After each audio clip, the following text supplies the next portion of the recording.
Hello, church school leaders who were not able to be at our orientation. Thank you for taking a look at this video, and I hope that it'll give you all the info that you need.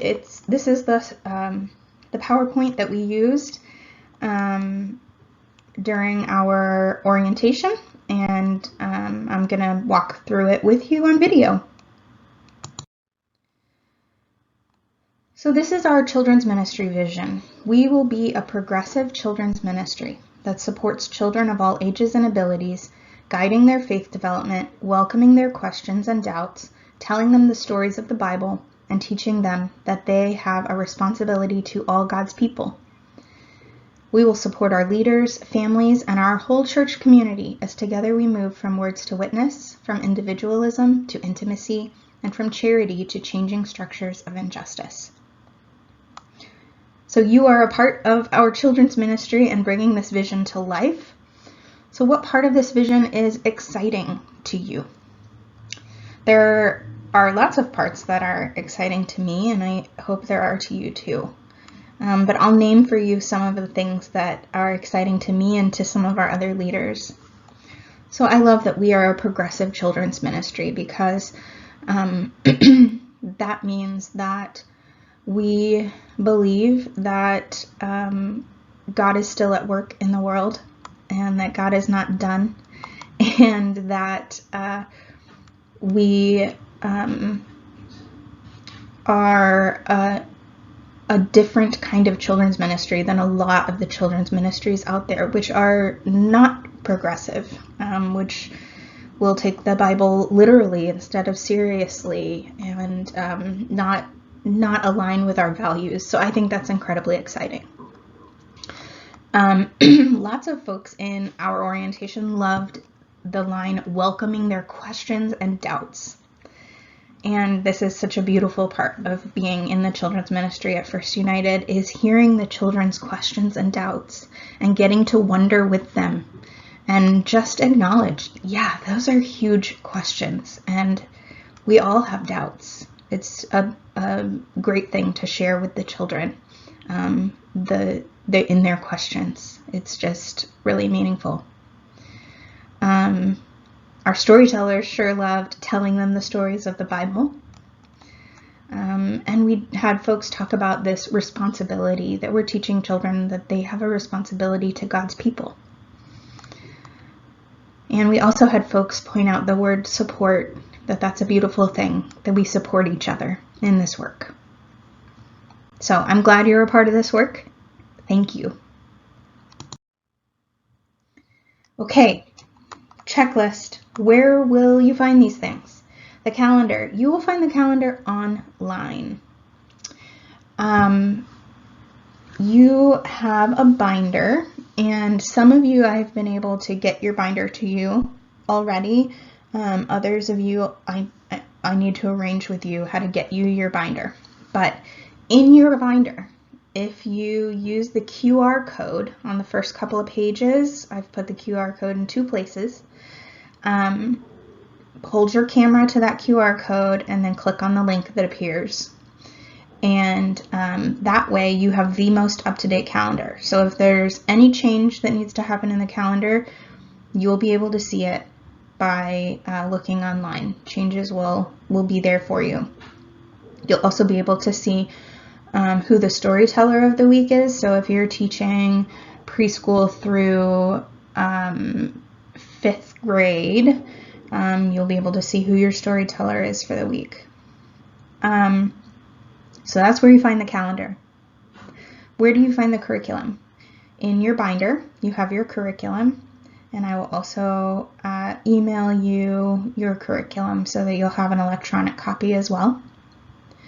Where do you find your supplies? In your classroom, there are basic supplies. You've got crayons, scissors, etc.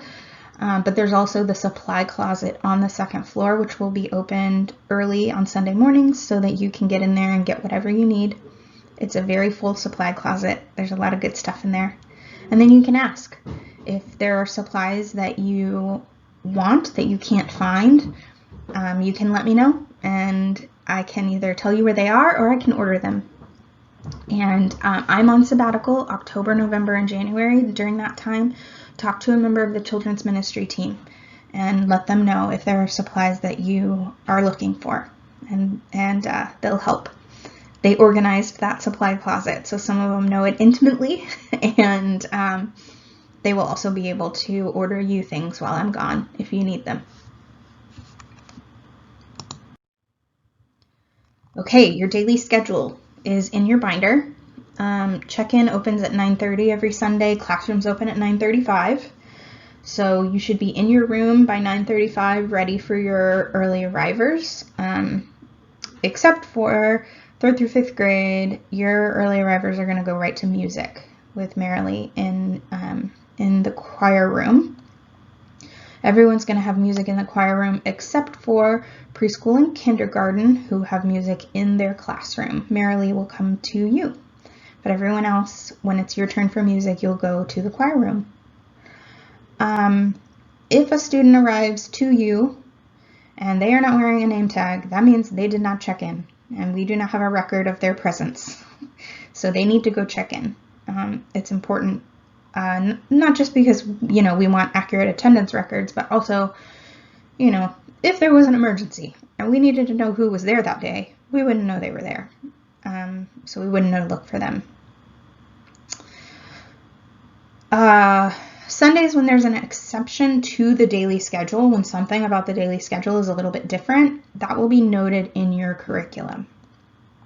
So, for example, if your class is singing and worship, normally your day would end with the grown-ups coming to the door and you dismissing the children to their grown-up. On the days that they're singing, your day is going to end with you taking your class for a bathroom break and then to the sanctuary to get ready to sing. Those exceptions are all noted in the curriculum.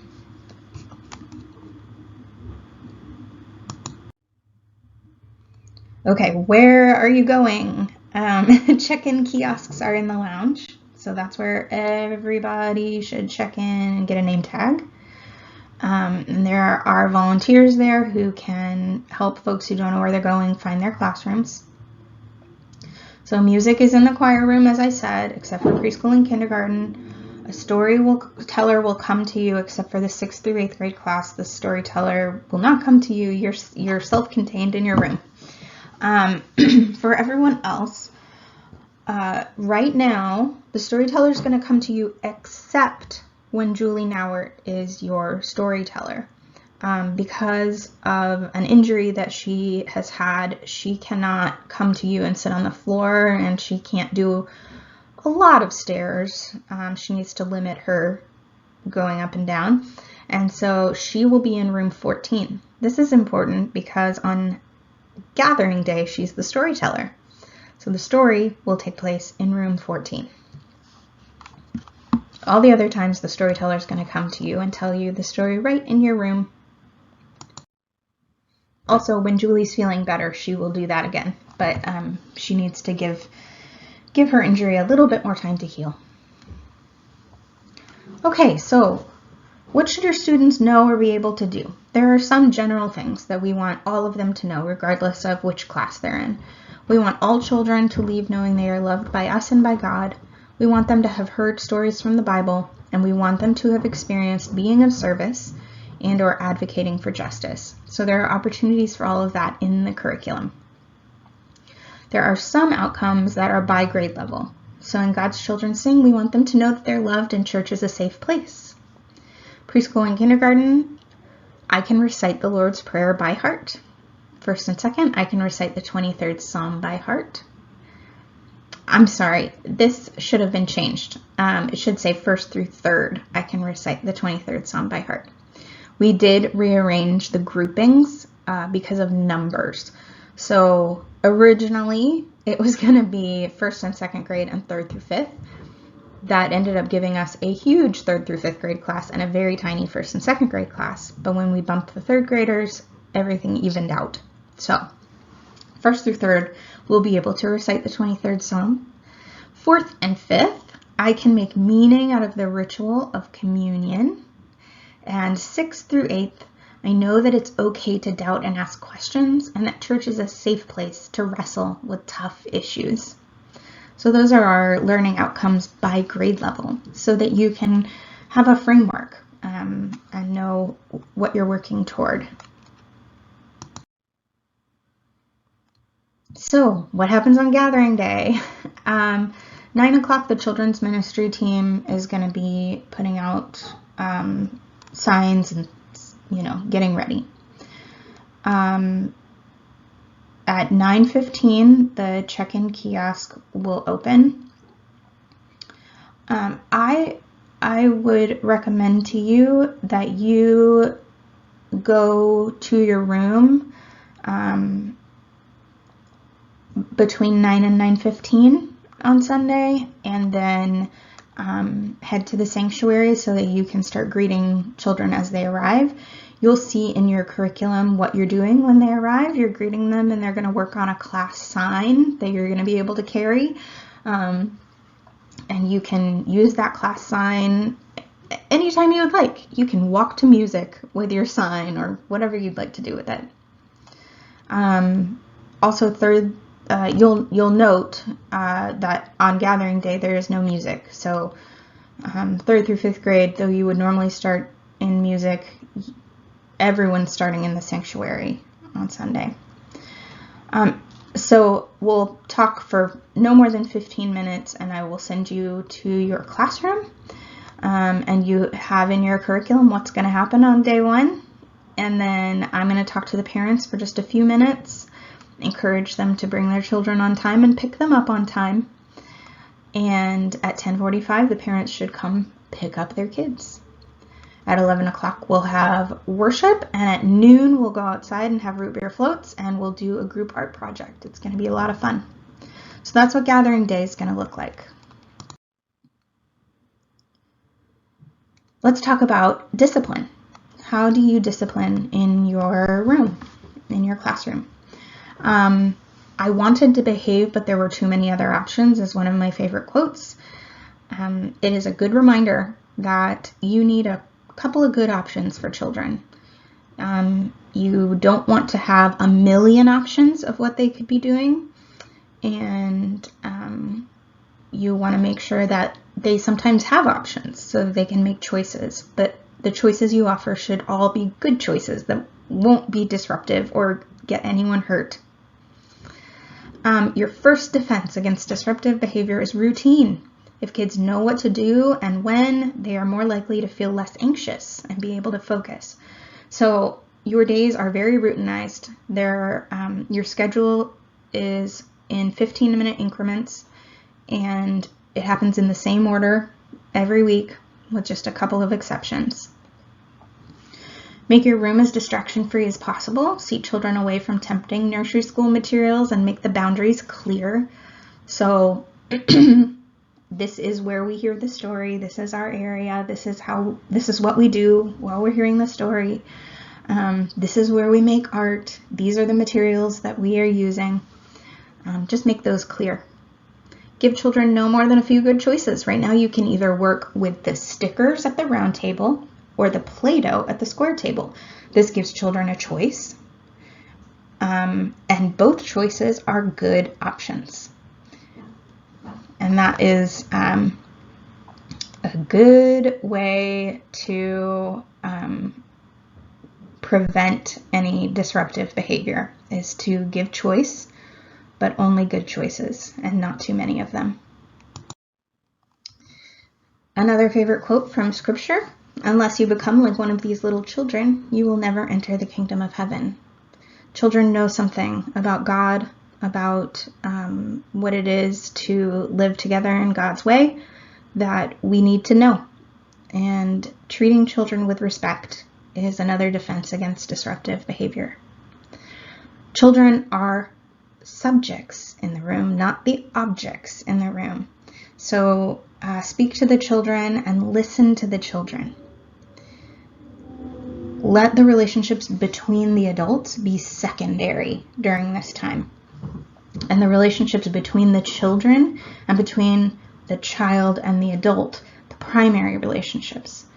So when the adults are talking about the children to each other or talking to each other about something else, things can really go awry. We want the focus to be the conversation with the children and between the children. So when children feel like the adults are talking about them or have made them the objects in the room, behavior can take a turn. Not only can behavior take a turn, but just self-esteem and spiritual and emotional safety. When the child's community is modeled on a deep respect for all children, it becomes a learning culture of ethics and peace. You can do this by modeling respect for the differences in your room. Some children will need a fidget toy to listen to the story. Some children will need accommodations for the craft, will need help with the craft, will need help with a particular part of it. There are all kinds of ways that you can create a culture of deep respect within your room. Young children already have a spiritual life of depth that adults may not understand or honor, and you have the opportunity to honor them by truly listening.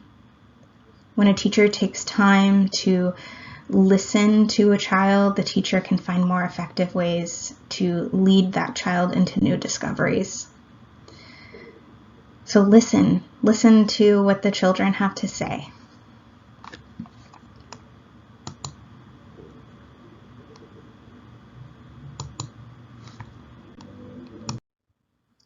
This model of managing disruptions comes from godly play, which is the style of storytelling that we use. And these guidelines are designed particularly for the storytelling time within the session, but they also have resonance for other times. So if you're a storyteller, this is the gold standard. Use these, they work, I promise. And if you are a class leader, think about how these translate for you, because there's so much here that just works in principle, even if you have to make a slight adjustment because of the kind of activity you're doing. So this model of managing disruptions honors the child and avoids the use of anger or judgment. In general, model expected behavior, keep a neutral tone in your voice, and maintain your focus on the lesson. So you're maintaining your focus on whatever it is you want the child to be focusing on at that moment. You're modeling that. So what do? There's an interruption. We're going to use the story time as the example here because that is what this is built for. But think about if you were doing a craft. How would you do this? So you're telling the story, and there is a child who keeps, trying to talk about something unrelated, just keeps blurting things out. And you can tell that it's disrupting the other children's listening to the story and watching closely. So what do? First interruption, you freeze. You stop what you're doing. Stop telling the story. Stop moving the pieces of the story. Check in with yourself. And think to yourself, am I focused? Am I present? Am I mentally, emotionally, spiritually in this room with these children right now, right here? Am I being mindful of what's happening? Because sometimes the disruption is simply that the children can sense that you are not with them, and so they're not with you. So start with yourself. Take a moment, stop, check in, and then resume. Resume telling the story. Now, it may be that resolves the disruption and that child is attentive for the rest of the story and everything is fine. But if not, if there's a second disruption, then you can lift your eyes from what you're doing. Lift your eyes from the story and look around. You're not looking at the child who's doing this disrupting. You're looking at everyone in the circle. Look all the way around the circle. And you are going to say, we need to get ready again. And then model, how do we get ready? And you can say, here's how I like to get ready. I sit up tall, I take a deep breath, I relax my hands.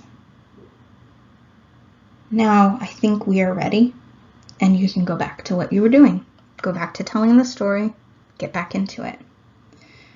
Probably by that point, you've resolved the disruption, and that child is ready and paying attention. But let's say that child's having a really hard day, and it's just not happening, and you get another disruption. Stop again. Stop what you're doing. Stop telling the story. Look at the child who is struggling, who is disrupting, and say, that's not fair. You need to be ready too. We all need to be ready. So let's try again. And then you can model again how we get ready. Okay. And then you can affirm, yes, that's the way. You've got it. You look ready. You look ready. I think we are all ready now. Let's go back to the story. And then you look back at the story materials and continue telling the story. Let's say that child is just having a really tough day and they become disruptive yet again. Then you're going to invite that child to sit outside the circle with a loving and caring adult. You can say, child, whatever your name is, David, I can tell that you are having a really, really tough time getting ready today, and that's okay. We all have days when it's really hard to be ready. So I think it will be easier for you to hear the story if you go sit at the table or wherever, removed from the circle. If you go sit wherever with Grace, with, whoever the leader is who can sit with that child. Now, if you're the leader who's sitting with that child who's having a really hard time that day, you can do some things with the most loving kindness to help that child get ready. You can say quietly, okay, we're going to listen to the story from here, and while we do, I want you to see if you can breathe like you're breathing through a straw.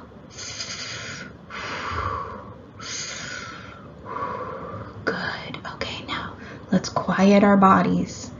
You can say, it seems like you've got a lot of wiggles right now. Let's sit over here and do our wiggling. So let's wiggle our fingers while we listen to the story. Let's wiggle our toes while we listen to the story. You can help that child get out whatever pent-up energy they're dealing with, or deal with whatever emotion they're dealing with. Let's say you tell a child it's going to be easier for you to pay attention to hear the story if you are over here, and you've reminded the child the story is still for you. Even if you are over there, this story is for you, and I will be telling it to you too. But it's going to be easier for you over there. All of this is done with such loving kindness. But let's say the child refuses to leave the circle. They will not leave. They will not go with the adult. You can say, may I help you moving to sit with Grace? And, or would it be okay if Grace helped you by taking your hand and you can walk together? Now, if this does not prompt them to get up and move, then you are in a power struggle and it's over. You're done. There's nothing else you can do. At that point, you're not going to invest any more energy or attention there. You are going to say to the whole class, the whole community of children, David is having a really hard day today getting ready. We all have days when it is hard to get ready. So that is okay. We are going to go on. We are going to listen to the story, and you just go on. And often what happens is everyone manages to tune out David or whoever it is that's having a struggle that day.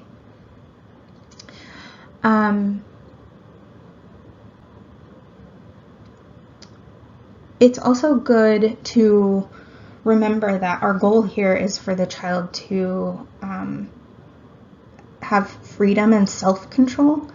And so it's good to remind them, if this ever happens, if you're ever having a day when it's really hard to get ready, it's okay for you to ask one of the adults if they will go out of the circle with you and help you get ready.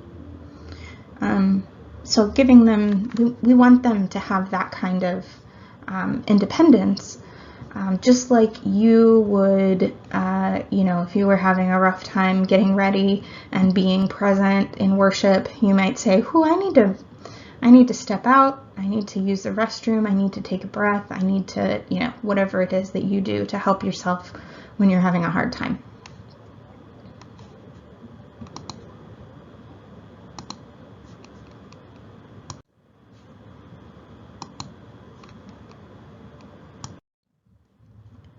There are the lessons that we teach out loud with our words, and then there are the unspoken lessons that children absorb from the way that we do church together, from the way that we behave in the church school room. So what are the unspoken lessons that everything you do should be teaching? All of your body language, all of the visual cues, what should it be teaching? We welcome you, we value you, we love you, we respect you, we honor you just the way you are. You are capable. You are our primary concern during this time. We trust you to make good choices. This is a safe place to wonder and find meaning. The community is important and will be supported. We will set clear limits and expectations. This is a place of imagining. The stories have value. We love the stories. You can use the stories to make meaning in your life. We love God. God is present in this place. These lessons should just be permeating the way that you are in the room.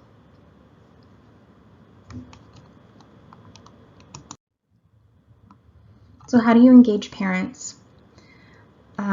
You'll want one of the leaders to greet parents at the door before and after class. You can send email updates. You do not have to, but you are welcome to. Some church school leaders like to send them every week. Here's what we did. Some will send one occasionally, some never will. It's up to you how often you do that, or if you do that. You can do that through Realm. You are a leader in the class, and so you have the ability to email the class, and that email will go to the parents of all the children in your class. And then you can send notes home with important announcements or fun information. In your binder, in the front pocket, you will see announcements that you can send home. You can make copies of those on the copier at the church and send them on the appropriate day. So some of them are like, our class is singing in worship next week, or don't forget about the Halloween event next week, or those kinds of things. And you can just go and make copies as you need to. The copier code, so complicated, 1234. 1234. That's the copier code. What if you need a sub? In your binder, you have an approved sub list. If you're unsuccessful securing a sub for yourself, let me know. If I'm on sabbatical, let Sarah Severson know. Sarah Severson is in the church directory. She is the chair of the children's ministry team. So if you have tried and tried and tried, you've tried all the subs on the list, you're going to contact me or you're going to contact Sarah. If it's the last minute and you wake up sick on a Sunday morning, let your co-teachers know. And then if you're one of the 2 adult leaders in your class, then you also need to text me. So youth leaders, you don't have to find a sub for yourself. You don't have to, you don't have to text me. I'd love to know so that I can wish you a get well soon. But for the adults, it's important because we need 2 unrelated adults in each classroom. That is my cell phone number. Just send me a text. My cell phone number is in the church directory. Put it in your phone. Text me when you need me. You can text me questions. It's okay. And especially if you wake up sick on a Sunday, please text me. If it's during my sabbatical, the months of October, November, and January, you are going to contact Sarah on that Sunday morning. Sarah Severson. She is in the church directory. Not Sarah Stevenson, who's also in the church directory, but Sarah Severson.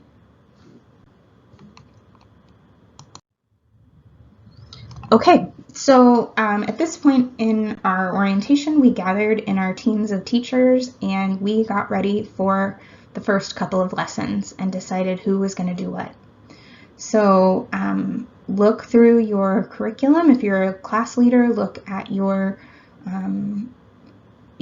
upcoming story and start thinking about how you get ready.